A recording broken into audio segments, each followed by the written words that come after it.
E Rodrigo Garro se transformou em reforço absolutamente importante do Corinthians com o Fernando Diniz.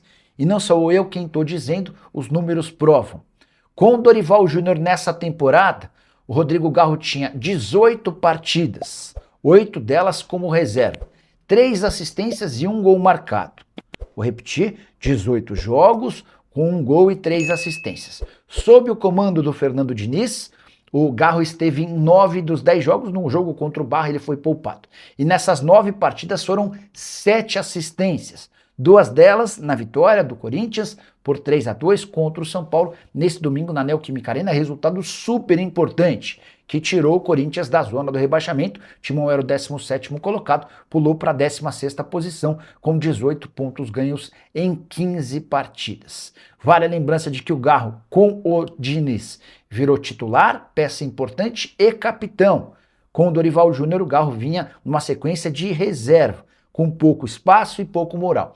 O que eu percebi é que o time do Diniz foi moldado para que o Garro brilhasse. E o argentino tem feito valer todo esse investimento. Só é importante lembrar que, na época do Dorival Júnior, especialmente por conta de problemas no joelho, o que se dizia é que o Corinthians talvez nunca mais fosse conseguir vender o meio atacante argentino.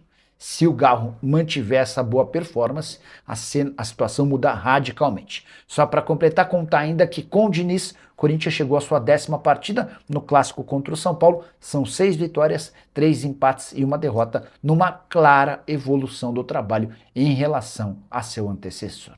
Notícia legal para torcedores de clubes brasileiros que sonham com um volante de imposição. Fabinho, só 32 anos de idade, jogador que vai disputar a Copa do Mundo como convocado de Carlo Ancelotti, não deve permanecer no Al Ittihad. Nesse fim de semana, depois de mais de um jogo do time dele, ele foi perguntado sobre o seu futuro e decidiu sair pela tangente, abre aspas para o Fabinho, não sei ainda o que vai acontecer. O futuro agora são os 3 próximos jogos, pois ainda temos uma chance de nos classificar para a Liga dos Campeões da Ásia.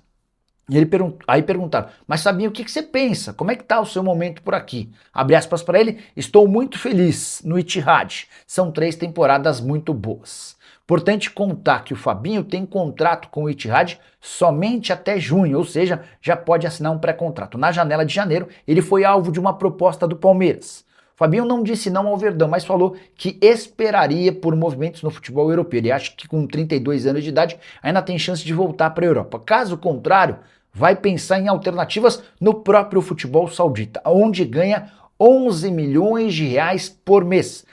Vou ser mais específico, o salário atual do Fabinho, levando em consideração que o euro perdeu o valor, hoje o Fabinho ganha 11 milhões e 600 mil reais por mês. Com a alta do euro, esse valor pode ser ainda superior. Só para completar, registrar também que o Fabinho é titular absoluto por lá, 44 jogos, 3 gols e 3 assistências.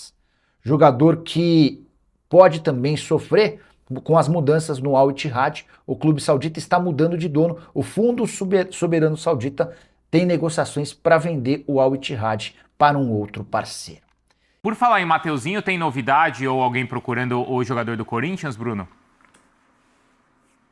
Eu quero tentar ser o mais justo possível aqui, talvez o Hernan consiga me ajudar, porque a história do Mateuzinho em relação ao Zenit, alguém publicou isso antes do jogo e ontem o Mateuzinho falou sobre. Então eu não tenho a certeza agora, ou anteontem o Mateuzinho falou sobre. Então eu para tentar ser o mais justo, eu peço depois uma ajuda para poder dar o crédito inicial. Meu timão. O meu timão que...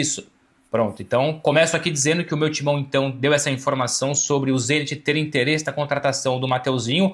Não só pude confirmar a informação, como conseguir mais detalhes.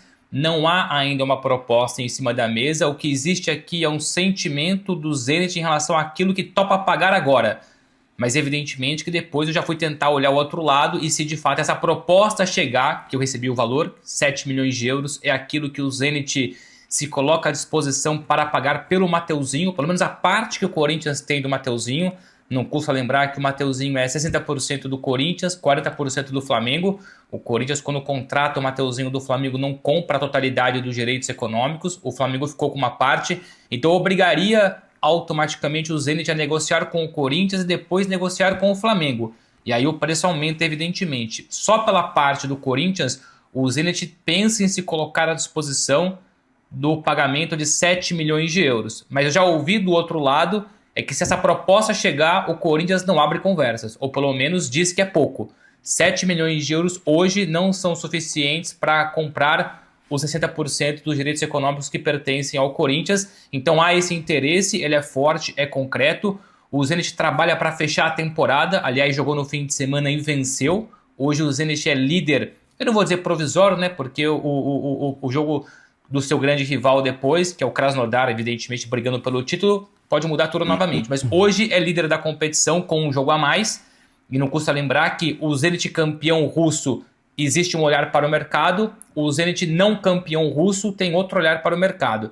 Então, resumindo aqui, o Zenit pretende colocar em cima da mesma proposta de 7 milhões de euros pelos 60% do Mateuzinho. O Corinthians, ciente que esse valor pode chegar, não vai aceitar, mas sim é um interesse e uma eventual conversa em andamento. E tem um bastidor interessante dessa história do Mateuzinho, do porquê o Corinthians não quer vender, e ainda mais nesses moldes que não agradam o Corinthians, porque o Corinthians hoje, a comissão técnica do Diniz, direção, entendem que o Mateuzinho hoje não tem um substituto. Mas contratou o Pedro Milans. Aí vem o bastidor. O Pedro Milans foi avisado pela direção e pela comissão técnica que ele precisa melhorar na questão ofensiva. O Diniz, o Léo, todo mundo entende lá que o Pedro Milans é um bom jogador, se destacou lá no Peñarol, mas defensivamente ele é ok, só que ele, pro jogo do Diniz, pro estilo de jogo do Diniz, não está encaixando. Então, se ele não se adaptar e não melhorar a ofensividade, ele vai ter pouca oportunidade. Então, hoje o Mateuzinho é o titular absoluto e o Mateuzinho é o jogador que encaixa no estilo do Diniz. Então, o Corinthians não tem interesse em se desfazer do Mateuzinho, ainda mais nesses moldes que não agradam. Mas mesmo com essa necessidade de vender jogador no meio do ano, 7 não é suficiente para convencer o Corinthians. Então, você tem ali o André, isso. Você tem o Bidon. O Bidon é só se for um valor que hoje ele já está se valorizando cada vez mais. O André é uma negociação que pode ser retomada e deve ser retomada agora na janela, até porque o jogador tem tido uma queda de rendimento. Então o Corinthians vai olhar para outras posições. A não ser que o Zenit mude de ideia e mande uma paulada pelo Mateuzinho. E aí o Corinthians vai ao mercado, enfim, aí vai atrás de um jogador com a característica que o Diniz pedir. Mas hoje, na análise, é que o Corinthians não tem um substituto para o Mateuzinho imediato.